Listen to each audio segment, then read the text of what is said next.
de détruire les œuvres du diable. Aujourd'hui, nous ne parlerons plus dans cet angle, mais nous allons parler de la méconnaissance des gens sur le nom de Jésus-Christ. Alléluia. Les gens n'arrivent plus à reconnaître Jésus. Ils cherchent sa nature. Et là, je voudrais mieux qu'on lise Marc chapitre 8, verset 27. Les gens, qui disent-ils que je suis? Amen. Amen. C'est Jésus qui pose la question aux disciples. Les gens, qui disent-ils que je suis? La réponse, les uns disent que tu es Jean-Baptiste. Les autres disent que tu es Élie. Les autres disent que tu es l'un des prophètes. Amen. Amen. Méconnu. Vous avez compris? Jésus est méconnu. Les gens ne le reconnaissent pas avec précision. Ils le voient opérer le miracle. Ils le voient guérir. Ils le voient ressusciter le mort. Mais on ne reconnaît pas qui est Jésus. Qui est Jésus. Amen. Amen. Ça, c'est la nature humaine. Peuple de Dieu, tu peux être un grand serviteur, les gens ne te reconnaîtront toujours pas. Amen. Tu peux être un serviteur sérieux, assidu, mais les gens ne reconnaîtront pas ce que tu es. Alléluia. Amen. Pourquoi? Parce que la dimension divine a toujours dépassé. Amen. Amen. La dimension humaine. Ça dépasse l'entendement. Alléluia. Ça dépasse l'entendement humain. Qui est celui-ci? Jean-Baptiste, pourquoi? Élie, pourquoi? L'un des prophètes, pourquoi? Peuple de Dieu, parfois on te pose des questions. Qui es-tu à l'église?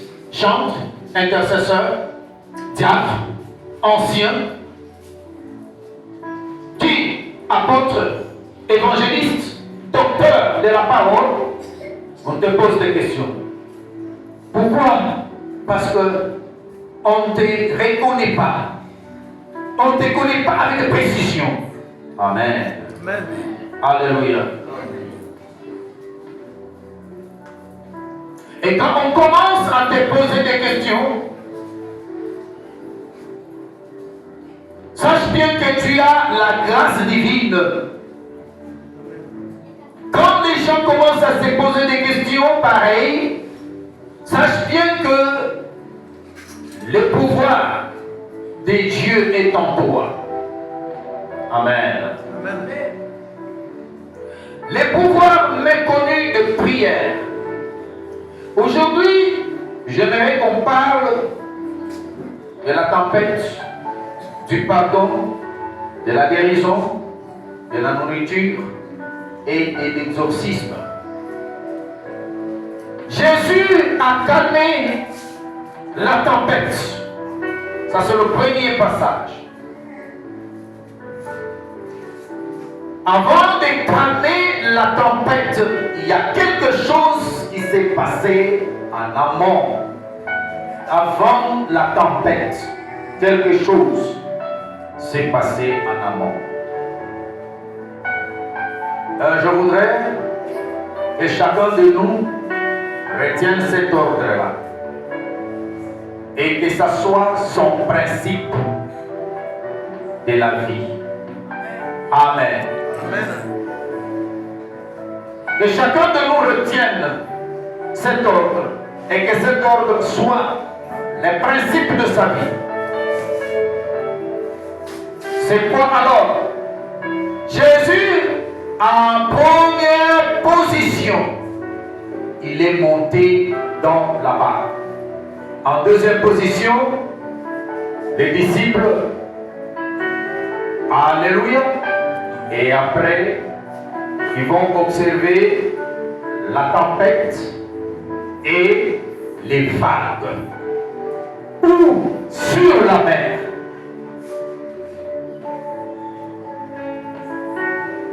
Amen. Lorsque Jésus-Christ est monté,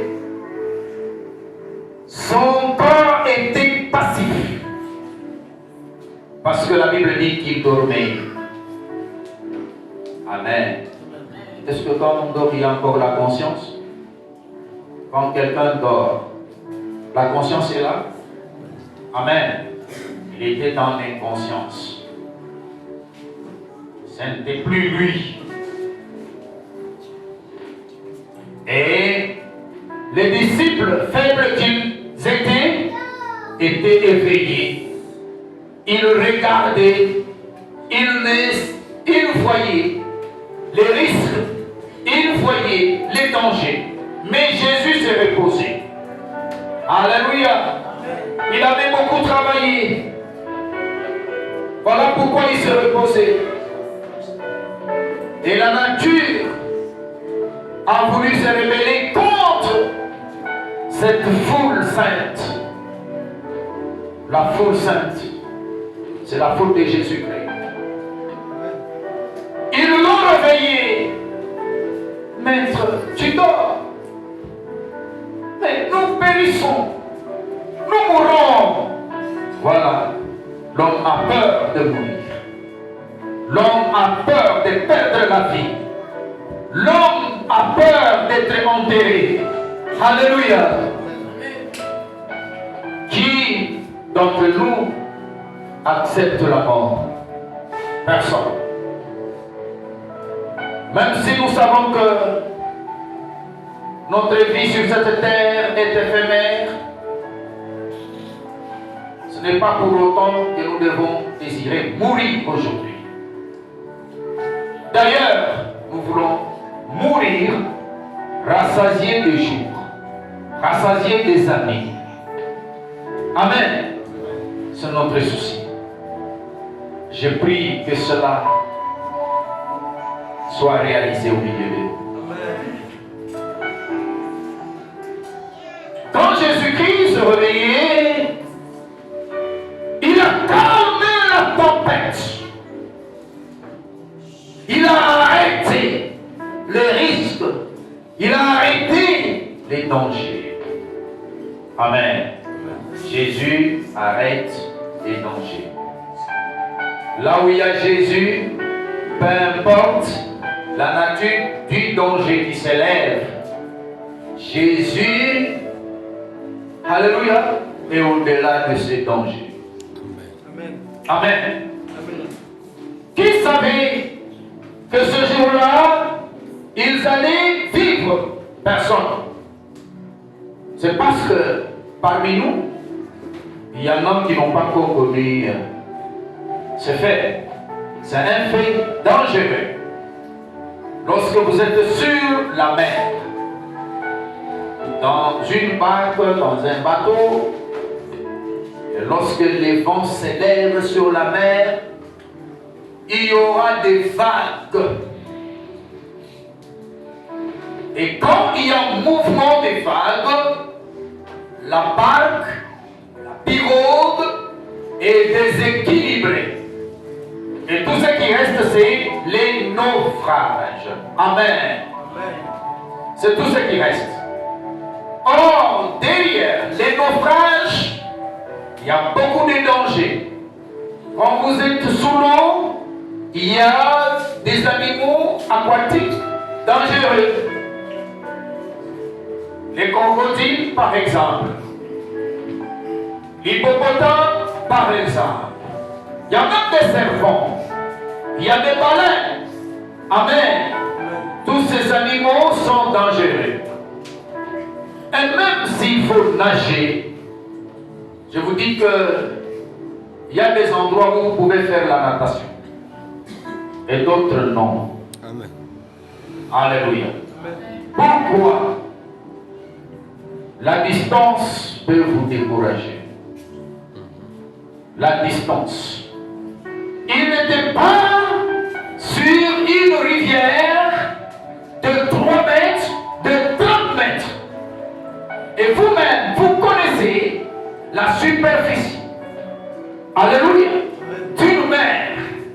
Et lorsque vous êtes au milieu de la mer, où il n'y a plus de barque, il n'y a plus de gens pour vous secourir, vous tombez dans l'eau, vous mourrez. Alléluia. Amen. Amen. Amen. Voilà pourquoi, sans cacher, ils ont dit à Jésus, nous mourrons. Réveille-toi, nous mourrons. Peuple de Dieu, parce qu'ils ont dit, nous mourrons, Jésus a refusé leur mort. Amen. Amen. S'il y a quelqu'un qui meurt, déjà, Jésus a refusé sa mort. Amen. Amen. S'il y a quelqu'un qui développe déjà sa mort, Jésus est contre cette mort. Peuple de Dieu. Jésus est arrivé en première position dans la barque. Et les disciples l'ont suivi. Je disais que c'est ça l'ordre qu'il faut suivre. Combien de fois que nous demandons à notre Seigneur Jésus-Christ de monter en premier dans les véhicules que nous allons prendre. Alléluia. À partir d'aujourd'hui, que ce soit notre enseignement, que ce soit notre principe. Quand vous voulez prendre un moyen de transport, si c'est le train, Seigneur, monte d'abord le premier. Amen. Et moi je vais te suivre. Amen. Parce que je sais qu'en cas d'accident, tu vas me sauver. Amen. Alléluia. Dans la barque, ce n'étaient pas les disciples qui étaient montés le premier. Dans les cas contraires, c'était Jésus. Amen. Amen. C'est Jésus. Quand tu veux prendre la voiture, un taxi, dis Seigneur, monte là-bas le premier dans cette voiture. Et moi, le dernier. Comme ça, tu vas me conduire. Alléluia. Amen. Amen. Et lorsqu'on voit le danger, on réveille Jésus. Parfois on est déséquilibré. Quand on est à bord d'un véhicule où les chauffeurs se comportent mal, on a tendance à gronder, alors qu'il faut chercher d'abord la présence de Jésus. Avant même de gronder, Seigneur, sois avec nous d'abord dans ce véhicule. Amen. Alléluia. C'est un grand enseignement. D'autant plus que chaque jour qui passe, il y a des accidents. Chaque jour qui passe. Sur notre vie, dans les communes, sur la route Kasoubalesa, sur la route de Likasi, nous apprenons chaque jour qui passe qu'il y a des accidents. Les sangs coulent chaque jour. Amen. Nous sommes tous chrétiens et nous montons tous. Nous sommes contraints de monter. Nous sommes contraints de prendre les transports chaque jour qui passe. Alléluia. Qui est celui qui va nous garder? Et qui est celui qui nous garde? C'est Jésus. Amen. Peuple de Dieu, hormis les transports, gardons d'abord le mot danger. Et les dangers dans ces passages que nous venons de lire, c'est la tempête et les vagues. Amen. Et lorsque les disciples ont vu les dangers, la première des choses, ils ont appelé qui? Jésus-Christ. Nous lorsque tu vois un danger, peu importe l'endroit où tu te retrouves, il faut invoquer le nom de Jésus-Christ. Alléluia. Amen. Quel est cet homme? Quel est celui-ci? Car le vent et la mer lui obéissent. Vous savez, c'était les ennemis. Amen. Amen. Parfois les scribes, parfois les pharisiens, parfois les rebelles, les mercenaires sont contre. Et il y en a aussi qui en profitent pour admirer. Mais dans cette phrase, c'était l'admiration. Parce que les gens étaient pleins d'admiration. Amen. Ici, c'est l'admiration. Mais vous trouverez ailleurs la rébellion. Quand Jésus fait du bien, on se demande sa nature, envie de contredire tout ce qu'il a fait. Amen. Mais ici, il s'agit de l'admiration. Vous avez compris que les gens ont vu Jésus, les gens ont vécu un événement, mais ils n'ont pas compris comment cela s'est opéré. Alléluia. Nous avons terminé avec ce point. Nous voudrions prendre le deuxième point qui parle du pardon. Alléluia. Les pardons, c'est quoi alors? Et quand est-ce qu'on a parlé du pardon? Il s'agit de quoi? Oui, peuple de Dieu. Prenez d'abord Marc chapitre 2, de 1 à 7. Lisez Marc, l'évangile selon Marc, chapitre 2, de 1 à 7. S'il y a un lecteur, il peut nous faire.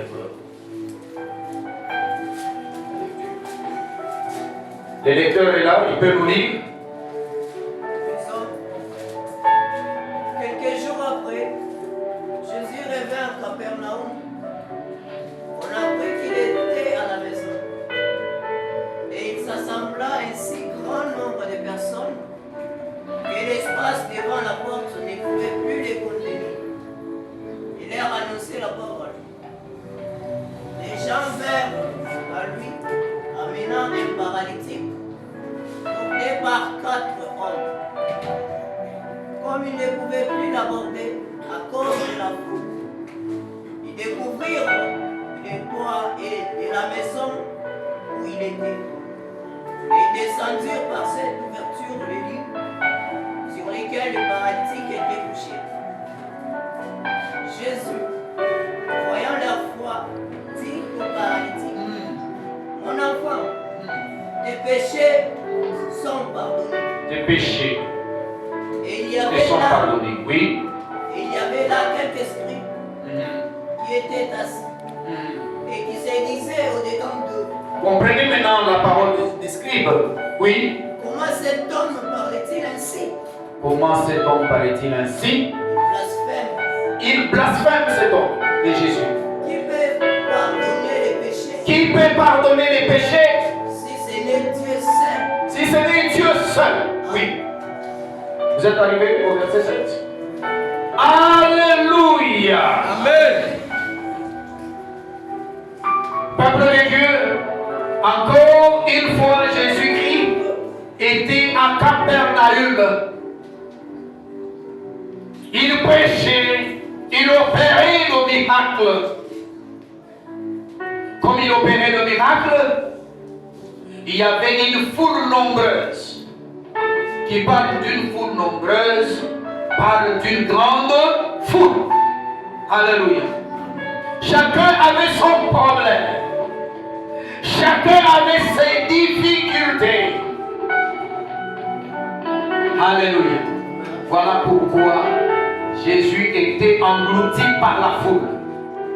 Et lui-même était à l'intérieur. Il n'était pas à l'extérieur. À Capernaum. Alors, il y avait quelqu'un qui avait très soif d'être guéri ce jour-là.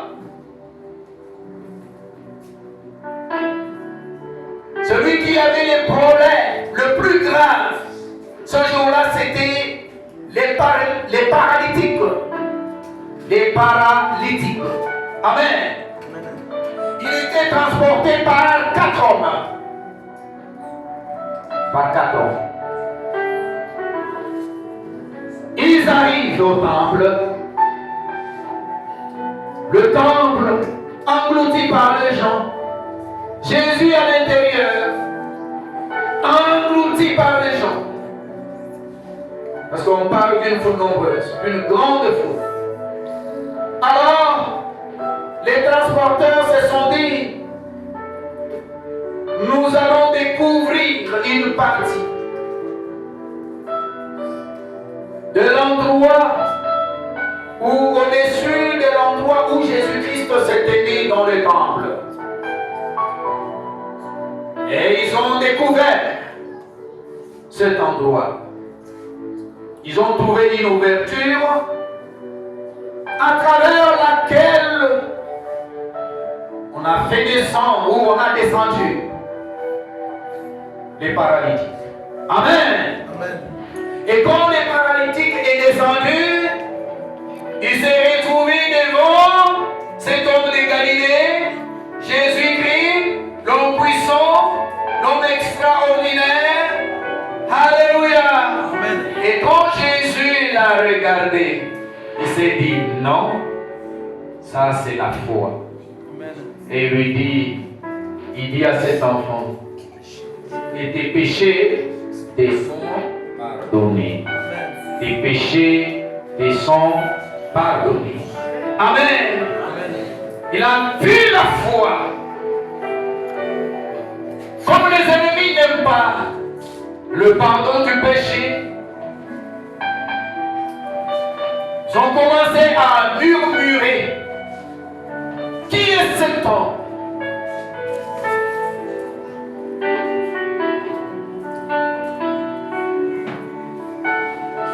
Qui prononce le pardon des péchés? Est-ce que sur cette terre, il y a un homme qui peut prononcer le pardon des péchés, si ce n'est que Dieu? Vous avez compris? Pour le scribe, celui qui pardonne les péchés, c'est Dieu. Jésus qui vit ensemble avec eux n'est pas qui? N'est pas Dieu. Alléluia. Jésus est méconnu. Les gens ne reconnaissent pas Jésus. Pourquoi? Parce que ce qu'il fait dépasse l'entendement humain.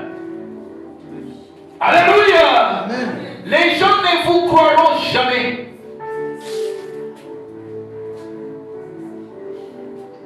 Lorsque vous êtes dans les surnaturels, les gens ne vont jamais vous accepter lorsque vous êtes dans les surnaturels. Lorsque vous êtes trop spirituel, les gens ne vous croiront jamais. Les gens de ce monde vont chercher à vous réduire. Les rebelles vont chercher à vous réduire. Ne vous fatiguez pas. Alléluia.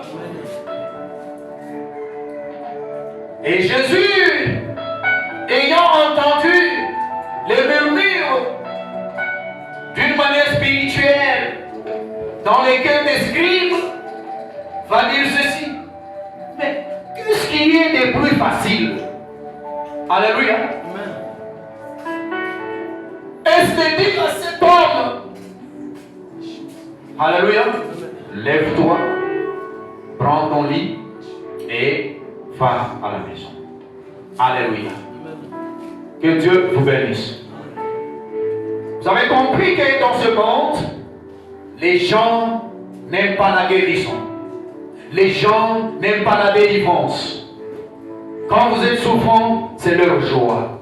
Quand vous échouez, c'est leur joie. Alléluia. Quand vous commencez à faire monter la tête, quand votre tête sort un peu, les gens commencent à vous combattre. Amen. Alléluia. Les gens n'aiment pas les succès. Les gens n'aiment pas la réussite. Les gens n'aiment pas la prospérité des autres. Voilà pourquoi on vous jalouse. Voilà pourquoi on vous bloque. Voilà pourquoi on vous manipule. C'est pour que vous ne puissiez aller loin. Il est vivant. Il est ressuscité. Peuple de Dieu. Amen. Alléluia. Alors, ce que nous devons savoir, les gens qui sont contre nous ne réussiront pas. Amen. Alléluia. Amen. Même s'ils doutent de notre foi, même s'ils doutent de tout ce que nous faisons, ils ne réussiront pas. Et Jésus ne peut céder en aucun cas. Amen. Au caprice de nos rebelles, de nos adversaires. Alléluia. Amen. Qu'est-ce qui est mauvais? Je peux traduire ainsi. Qu'est-ce qui est mauvais pour l'esprit?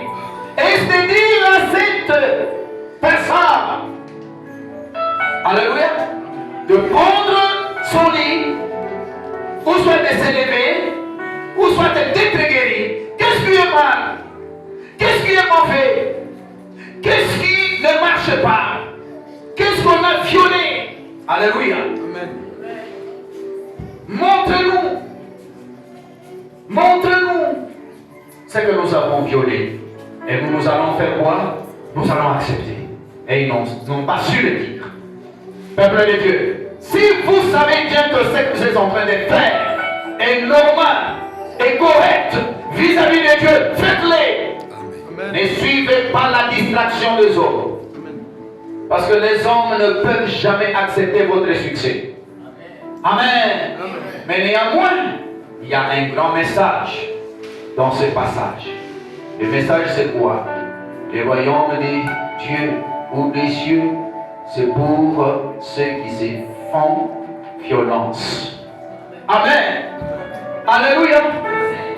Il faut se battre pour arracher la bénédiction. Il faut se battre pour arracher la guérison. Il faut se battre pour arracher ce dont vous avez besoin. Il faut se battre. Il y avait beaucoup de gens. Il y avait une foule nombreuse. Ces gens sont venus en retard. Jésus était déjà à l'intérieur. Mais ils ont trouvé place. Amen. Ils se sont retrouvés devant Jésus-Christ. Leur malade s'est retrouvé vis-à-vis de Jésus-Christ. Qu'est-ce que vous faites lorsque vous êtes malade? Qu'est-ce que vous faites lorsque vous êtes fatigué alors? Il y en a qui préfèrent rester à leur maison. Il y en a qui préfèrent regarder la télévision. Il y en a qui préfèrent prendre un verre quelque part. Alléluia. Il y en a qui préfèrent regarder un match. Il y en a qui préfèrent répondre à une invitation. Alléluia. À la place de quoi? À la place de la prière. Peuple de Dieu, sachez bien que quand nous venons à l'église, les problèmes diffèrent. Nous n'avons pas tous le même problème. Et même la soif de la solution diffère. Alléluia. Amen. Ça dépend de l'intensité, de la soif de la personne. Ça dépend du degré de la soif de la personne. Qui a très soif aujourd'hui? Qui veut que le Seigneur le guérisse? Qui veut que le Seigneur le délivre? Qui veut que le Seigneur lui donne tout ce dont il a besoin ce matin? Ça dépend de la détermination. Ça dépend du degré de la soif. Amen. Alléluia. Amen. Ne regarde pas alors les gens. Que les gens ne vous fassent pas peur. Amen. Amen. Tu as besoin d'être guéri.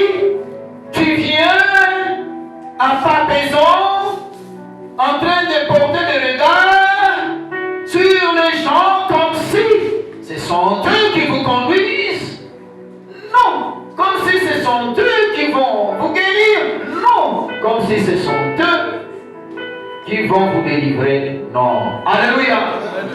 Regardez Jésus. Quand ils sont arrivés, leur regard n'était pas porté sur la foule, mais sur l'endroit où il y avait Jésus.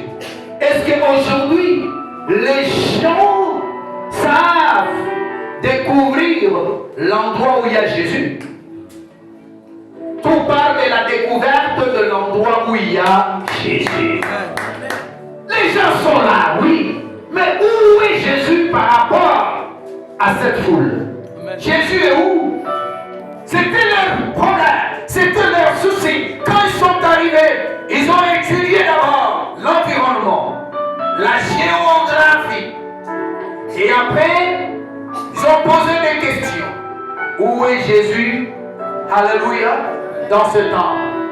Est-ce là devant? Est-ce là derrière? Au milieu? Où?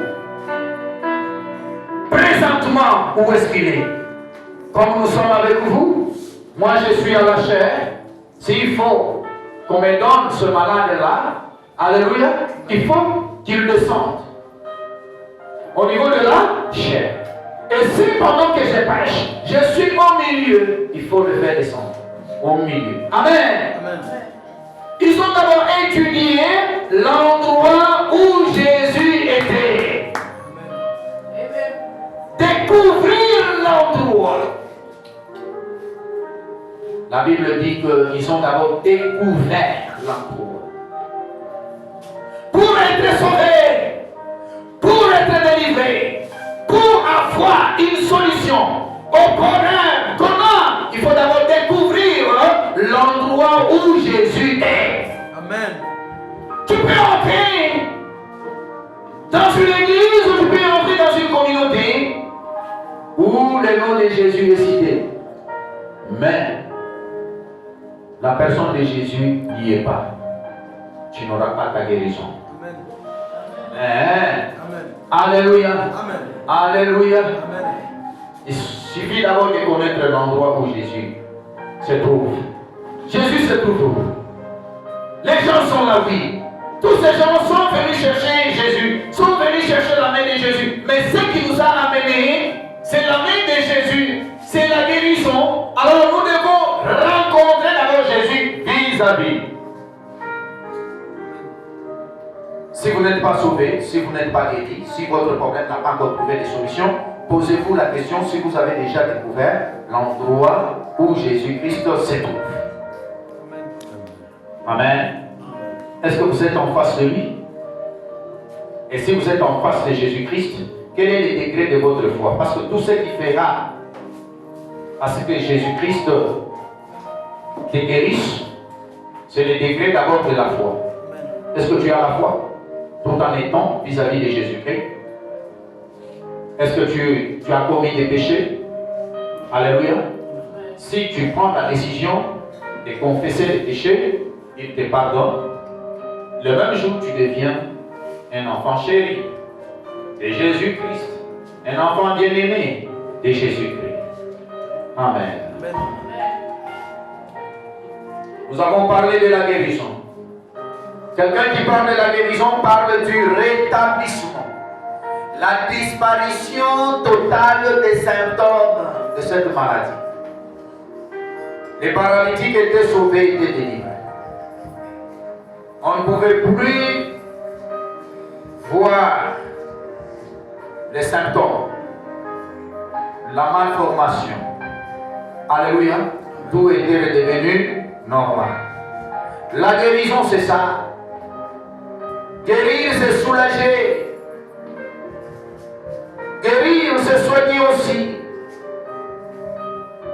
Guérir, c'est rétablir. Aujourd'hui, vous êtes en très bonne santé.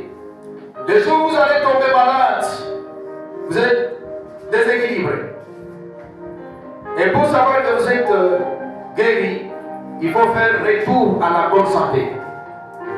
Amen. Amen. Et vous aviez avant. La disparition des maux de tête, la disparition des maux de ventre, la disparition des douleurs, la disparition des symptômes de maladie, c'est ce qu'on appelle guérison. Amen. Tant que la peine pas encore disparu, la maladie est toujours là. Tant que les symptômes n'ont pas encore disparu, la maladie est toujours là. Il faut chercher comment l'extirper. Alléluia. Amen. Et Jésus, c'est l'homme qui éradique toutes sortes de maladies. Il peut te remettre sur pied. Même si tu ne marches pas, vous avez compris que ce jour-là, les paralytiques qui ne devaient pas marcher étaient remis sur ce pied. Il s'est levé, il a pris son lit. Oh, le lit de malade. Il a marché. Il a marché. Les gens ne peuvent jamais comprendre ce que Jésus fait. Alléluia. Ça, c'est la méconnaissance de la prière. Peuple de Dieu, qui est celui qui va témoigner que le jour où nous avons entendu cette prédication, le Seigneur m'avait guéri, le Seigneur m'avait délivré, le Seigneur m'avait exaucé. Qui est celui-là? Amen. Amen.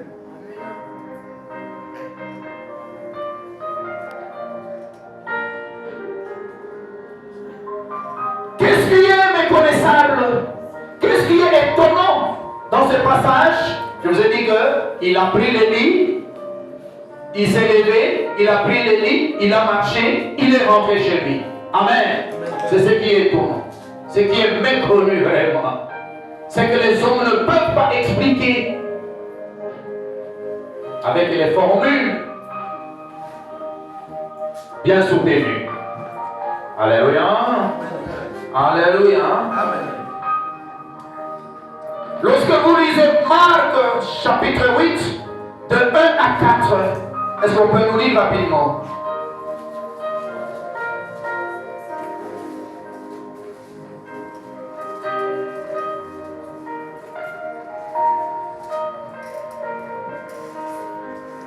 Et on peut nous lire. Lisons-le de Jésus. Amen. Lorsque Jésus fut descendu de la montagne, Oui. une grande foule le suivit. Oui. Et voici, un lépreux s'étant approché, se prosternant devant lui. Oui. Et dit, Seigneur, Est-ce que tu es à Marc 8? Marc 8, de Marc 8, 1 à 4.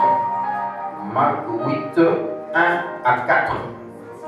en ces jours-là, En ces jours-là, une foule nombreuse s'étant de nouveau réunie et n'ayant pas de quoi manger. oui, Jésus appela les disciples et bon, leur dit, voilà, Je suis ému de compassion pour je vous, suis ému.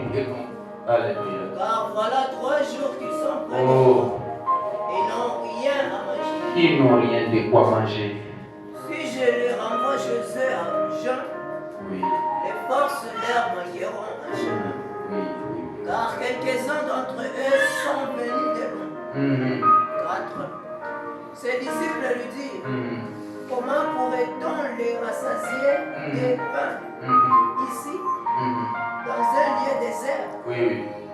Amen. Amen. Amen. Alléluia. Amen. Jésus fait des grandes choses qui dépassent l'entendement humain. Vous avez compris comment il a calmé la tempête. Vous avez compris comment il a fait marcher les paralytiques. Et aujourd'hui, on nous parle encore d'un endroit désert, un endroit désertique. Quelqu'un qui est dans le désert peut facilement mourir de faim. Alléluia. Amen. Ces gens étaient à côté de Jésus depuis combien de jours? 3 jours. Sans manger, sans boire. 3 jours. Et comme la prière avait pris fin, fallait maintenant que chacun rentre chez lui. Et Jésus qui s'est dit, faudra-t-il renvoyer ces gens à jeun? Alléluia. Ils sont déjà fatigués. Il y en a qui vont très loin. Alors, qu'est-ce que Jésus-Christ avait senti? La compassion. Amen. Il n'y a que Jésus qui compatit avec nous. Amen. Alléluia. Il n'y a que Jésus qui compatit avec nous. Jésus eut la compassion. Il avait eu pitié de gens qui sont restés à ses côtés 3 jours. Et cette foule était nombreuse. Alléluia. Amen. La foule était nombreuse. Où est-ce qu'il devait trouver la quantité de nourriture qui devait convenir à tout le monde? Alléluia. Amen. C'était très compliqué ce jour-là. Et ce sont les disciples qui se sont mis à la place de Jésus pour savoir d'où pouvait venir la nourriture qui pourrait suffire toutes ces personnes. Amen. Amen. D'autant plus que la foule était très grande. Alors, Jésus-Christ, qui avait eu compassion de ces gens, a opéré un miracle. Alléluia. Amen. Il a dit, les gens qui sont restés à mes côtés, 3 jours, ne doivent pas rentrer affamés. Peu importe, peuple de Dieu. Quand je lisais la parole, je me disais, au jour d'aujourd'hui, nous, en tant que chrétiens, nous avons aussi des grandes foules, d'une manière ou d'une autre. Vous savez, la richesse de nous, Africains, aujourd'hui, c'est le nombre d'enfants. Alléluia. Nous avons des familles de beaucoup d'enfants. Comment nourrir beaucoup d'enfants? Comment prendre soin de beaucoup d'enfants? C'est un casse-tête. Nous nous battons, mais nous n'y arrivons toujours pas. Et c'est le Seigneur, alléluia, Amen. qui rassasie nos familles de pain que nous prenons chaque jour. Amen. Alléluia. Amen. Ça ne veut pas dire que ce que nous mangeons suffit. Non. Même quand nous disons que nous sommes rassasiés, c'est par la grâce du Seigneur seul. Amen. Alléluia. Amen.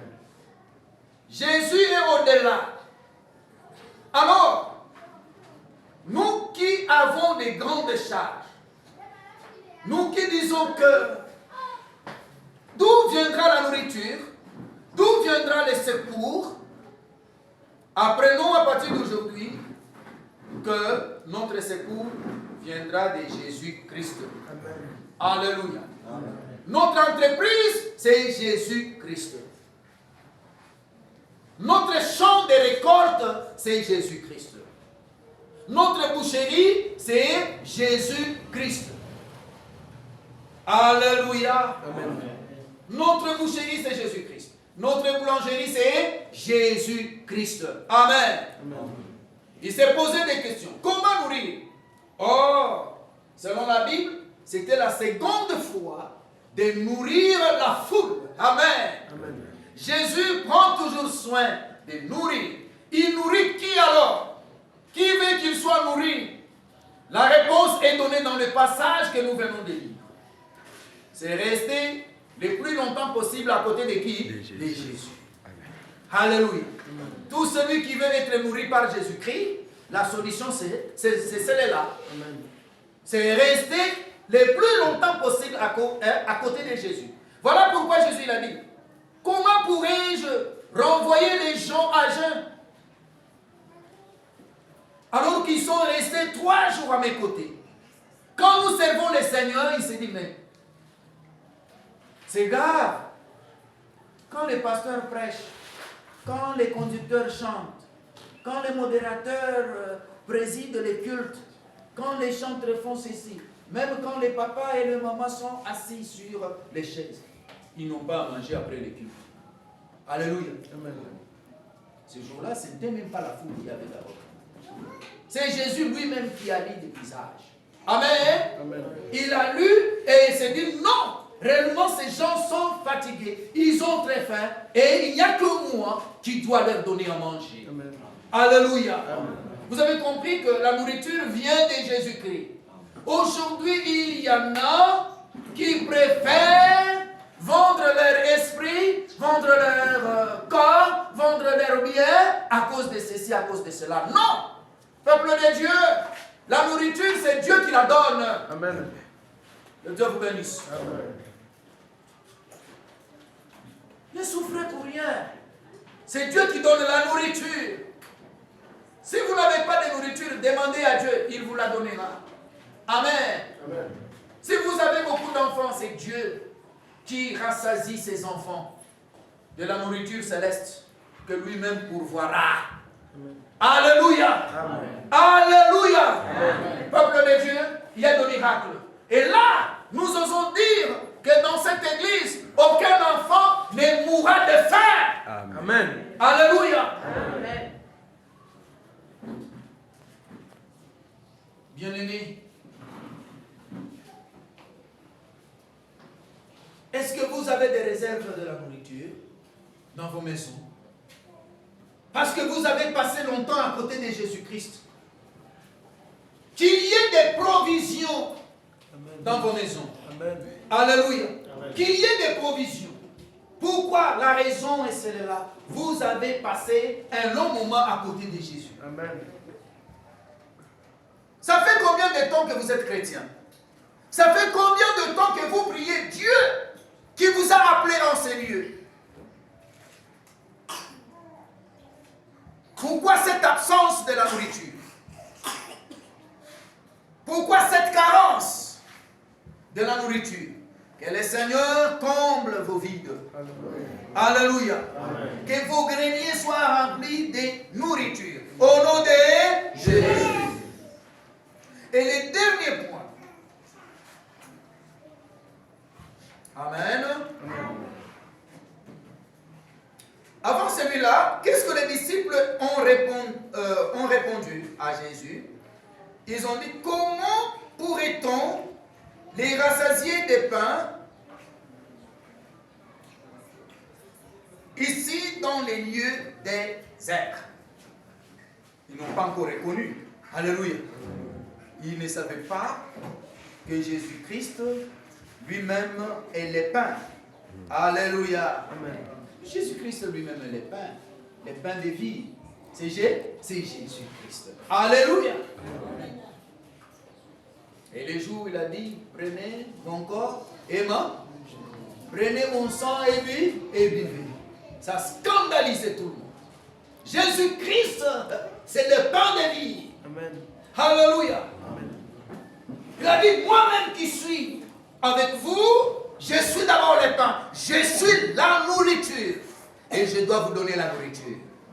Alléluia. Amen. Si aujourd'hui nous disons Jésus, c'est lui l'homme le plus riche, à qui est l'or, et l'argent, et les cobaltes, alléluia, Amen. appartiennent. Amen. Amen. Les jours où nous aurons besoin de ces choses, il nous les donnera. Amen. Alléluia. Amen. Parce que c'est lui-même la source de ces choses. Alors vous avez compris que même les disciples qui étaient à côté de Jésus n'avaient pas compris. Si vous prenez le dernier passage, qui est le passage de l'exorcisme, et c'est dans Marc chapitre 9, de 14 à 22. Alléluia. Je vais parler en passant. Ici, vous avez compris que les disciples qui étaient d'abord à côté de Jésus, que cela ne vous trouble point. Vous pouvez rester à côté d'un serviteur de Dieu. Parfois, vous pouvez même vous poser des questions. Comment lui réussit toujours? Alléluia. Amen. Amen. Qu'est-ce qu'il va faire pour que cette église aille de l'avant? Oui, c'est Jésus-Christ lui-même qui est la tête. Peuple de Dieu, écoutez. Un jour, les disciples étaient dans une foule. Et dans cette foule, il y avait un papa qui avait un enfant qui avait un esprit muet et sourd. Alléluia. Vous allez comprendre qu'est-ce que j'appelle esprit muet. Les gens qui souffrent de cette maladie, alléluia, ont un esprit muet. Quand ils ont vu Jésus-Christ, parce que ces papas-là n'avaient pas encore trouvé une solution. Il était devant les disciples. Les disciples ont prié, mais les disciples n'avaient pas donné solution au problème de ce papa. Alléluia! Amen. Il est vivant. Il est ressuscité. Il est ressuscité. Il est vivant. Mais non, quand ils ont vu Jésus-Christ, voilà le peuple ou la foule accourait vers Jésus. Tout le monde s'est précipité vers Jésus-Christ. Alors, il y avait quelqu'un qui avait un problème très grave. Le problème, c'est la soif, les degrés de la soif. Alléluia. Oh, pourquoi moi je ne suis pas béni au sein de cette église? Est-ce que tu as là d'abord soif d'être béni? Le problème, c'est avoir soif d'être béni. Amen. Dans cette foule, il y avait un homme qui avait très soif d'être béni. C'est cet homme dont les fils avaient un esprit muet. Il arrive et se jette. Demande à Jésus-Christ. Il expose son problème. Alléluia. J'ai un fils qui a un esprit muet. Et qu'est-ce que cet esprit fait en lui? Cet esprit les jette par terre. Amen. Lorsque l'esprit les saisit, il les jette par terre et l'enfant se roule en écumant. Alléluia. Et après avoir fait ce mouvement, le corps devient tout raide. L'enfant devient raide. C'est vrai? Oui. Alors pendant qu'il racontait l'histoire à Jésus-Christ, l'esprit mauvais ou l'esprit muet était entré en l'enfant par la convulsion. Amen. Amen. L'enfant a commencé à convulser. Et qu'est-ce que Jésus-Christ a fait? Il a chassé ces démons. Alléluia. Amen. Après avoir chassé ces démons, d'ailleurs, quand il a expliqué le problème à Jésus-Christ, que non, j'étais avec vos disciples et n'ont rien fait, Jésus-Christ l'avait réprimandé. Pourquoi? Parce que ses pères étaient incrédules. Et pour être sauvé, ses pères avaient accepté d'abord son incrédulité. Cela veut dire qu'il avait accepté les reproches. Alléluia. Amen. On ne peut pas sortir d'une difficulté, d'un problème, si on refuse les reproches de Jésus-Christ. Amen. Amen. Il a d'abord accepté les reproches. Il a dit, j'accepte mon incrédulité, mais je ne vais pas demeurer dans l'incrédulité. Moi, mon problème est que mon fils soit sauvé. Alléluia. Amen. Jésus-Christ a délivré son fils.